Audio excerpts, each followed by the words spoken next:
Сіз 60-70 жылдары кеңес одағында мыңдаған адамның басқа біреудің қылмысы үшін түрмеге отырғанын білесіз бе? Бұл тергеудің қателігі емес. Олар өз еркімен барды. Олар лауазымды тұлғалар, мансап қуғандар. Немесе таныс тамыры бар жандар үшін кінәні өз мойнына алды. Мұны ел ішінде, дос үшін отқа түсу деп атайтын. Бүгін мен сіздерге төбе шашыңызды тік тұрғызатын бір оқиғаны айтып беремін. 1968 жылдың көктемі. Екі дос. Жол апаты. Бір адам қаза тапты. Достардың бірі қалалық комитет хатшысының ұлы.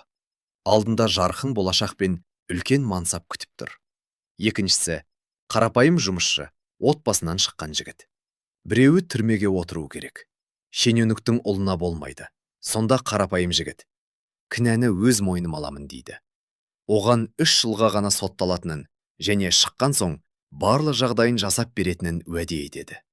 Бірақ ол 10 жыл отырып шығады. Ал бостандыққа келгенде досы оны танымайтындай кейіп танытады. Бірақ кек алудың да түрі көп. Ең қорқынышты кек арқадан пышақ ұру емес, шындықты дер кезінде киісті адамға жеткізу.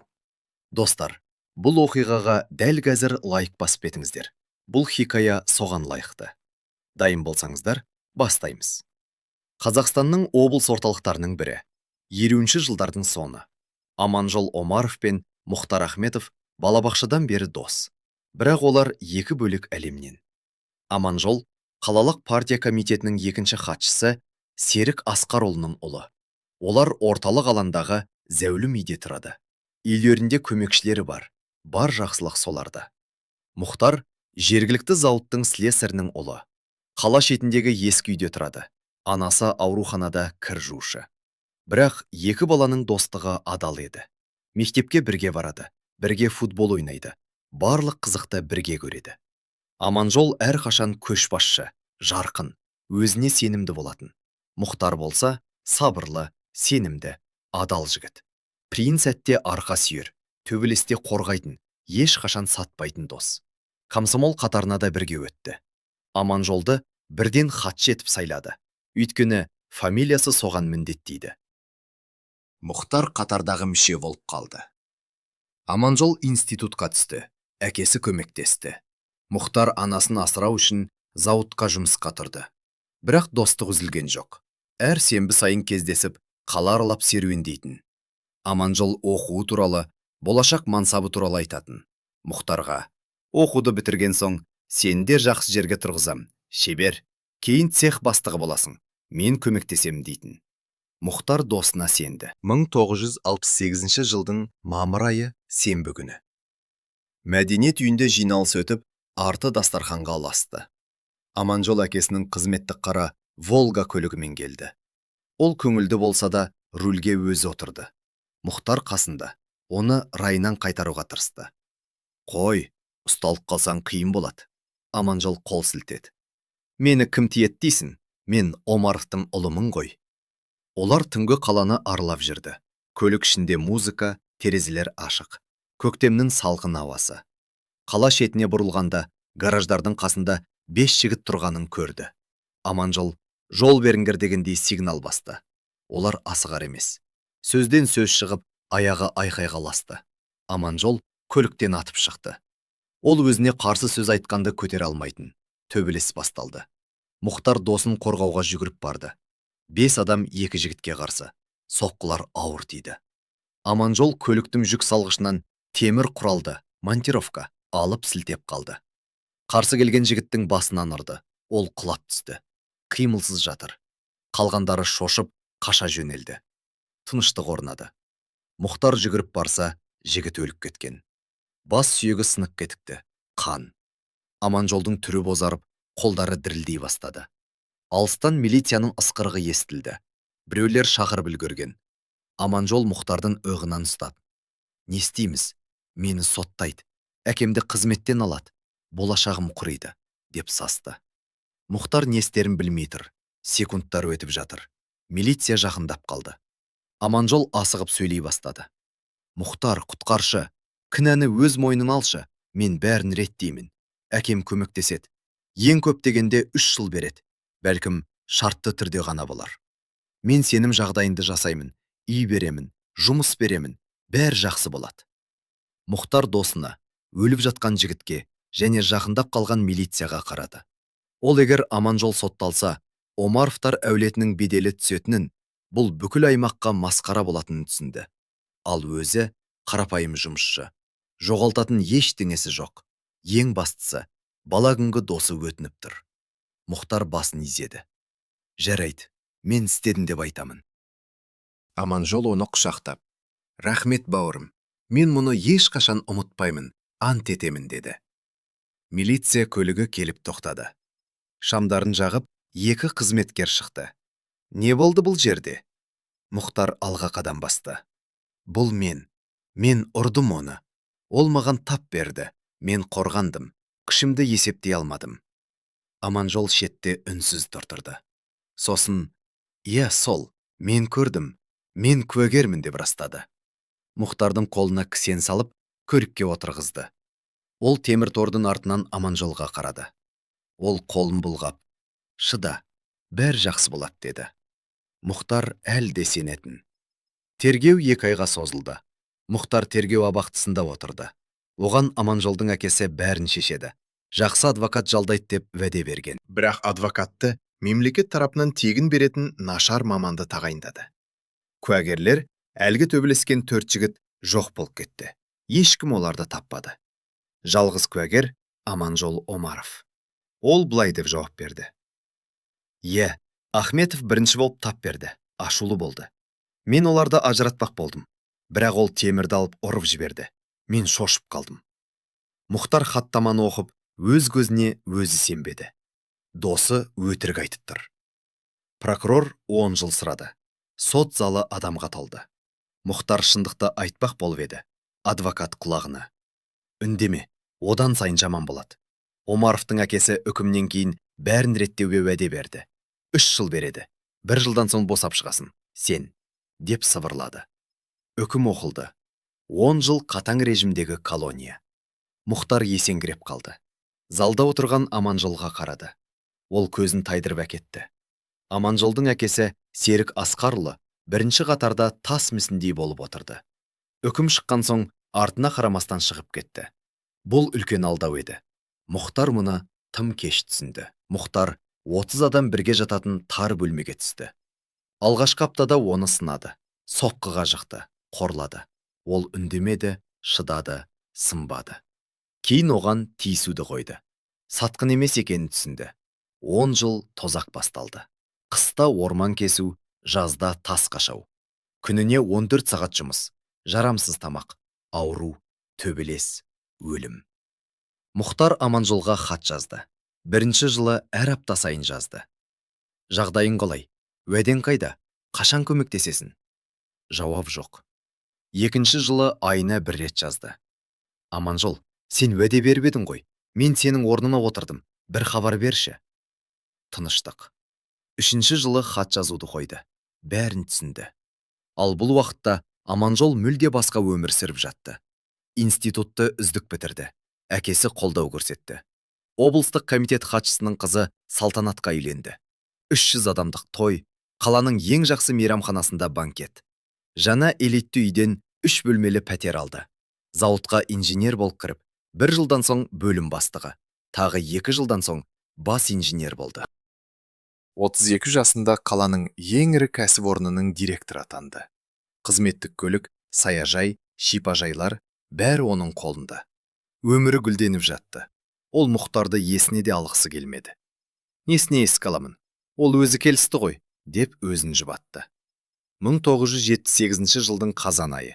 Мұхтар Ахметов түрмеден шықты. Жасы 42-де, бірақ түрі 55-тегі адамдай. Шашы ағарған, еңкіш тартқан, аурушан. Өкпе ауруы, асқазан жарасы, қисық біткен қабырғалар. Қалтасында 100 теңгедей жолақысымен босап шыққан туралы анықтама ғана бар. Ол туған қаласына баратын пойызға отырды. 2 күн жол жүрді. Жолаушылар одан үркіп теріс қарады. Мұхтар терезеге қарап отырып, өмірінен не қалғанын ойлады. Үйіне келгенде суық хабар естіді. Анасы 3 жыл бұрын қайтыс болыпты. Көршісінің айтуынша жүрегі шыдамаған, Соңғы деміне дейін ұлын күтіпті. Күн сайын аялдамаға барып, балам келіп қалар деп, автобустарды күтеді екен. Пәтері қарыздар үшін сатылып кеткен. Мұхтар баспанасыз қалды. Бір апта танысының жертөлесінде түнеп, кейін пикке, жек, аула сыпырушы болып орналасты. Кішкене қоймадан орын берді. Аула сыпырады, қар тазалайды, кейін тебен алады. Бірақ ең бастысы бұл емес еді. Ол баяғы досы Аманжолға барып, уәдесін есіне салғысы келді. Мұхтар зауытқа барды. Үлкен бақылау бекеті, күзет. Ол ескі киіммен, жыртық бәтеңкемен тұр. Күзетші оны тыңдағысы да келмеді. «Қандай директор? Жөніне жүр, қаңғы бас», деп қуды. Мұхтар 3 күн бойы зауыт алдында тұрды. Аманжолдың шығуын күтті. 4-ші күні қара Волга келді. Ішінен қымбат пальто киген, қолында портфелі бар, жүзі жылы, толықша келген ер адам шықты. Бұл Аманжол еді. Мұхтар оған қарай ұмтылды. «Аманжол, Аманжол, бұл мен, Мұхтармын». Аманжол бұрылып қарады. Жүзінде жиіркеніш пайда болды. Күзетшілер жүгіріп келді. «Мұхтар, сен уәде беріп едің ғой, есінде ме? Мен сенің орныңа отырдым. 10 жыл өмірім кетті. Үй беремін, жұмыс берем деп едің», деді. Аманжол суық қана. «Мен сізді танымаймын, азамат. Сіз мені біреумен шатастырып тұрсыз. Күзет, мұны адамды кетіріңіздер», деді. Мұхтар өз құлағына өзі сенбеді. «Аманжол, бұл мен ғой. Мұхтар Ахметовпын. Біз бала кезден дос едік қой. Әлгі түн, кісі өлімі, кінәні мен алдым ғой». Аманжол бас киімін түзеп: «Не айтып тұрғаныңызды білмеймін. Қылмысты өзіңіз істегеніңізді мойындағансыз, менің білуімше. Мен тек куәгер болдым. Ал енді жол беріңіз, менің жұмыстарым бар», деді. Ол көлікке отырды да жүріп кетті. Мұхтар аула ортасында қалып қойды. Күзетшілер оны икеріп сыртқа шығарды. Сатқындық аяқталды. Достар, шыныңызды айтыңызшы.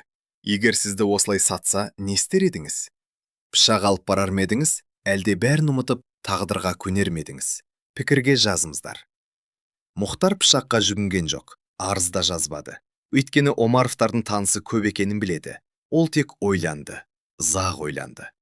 Сосын әлгі түнде тағы кімдер болғанын есіне түсірді, іздей бастады.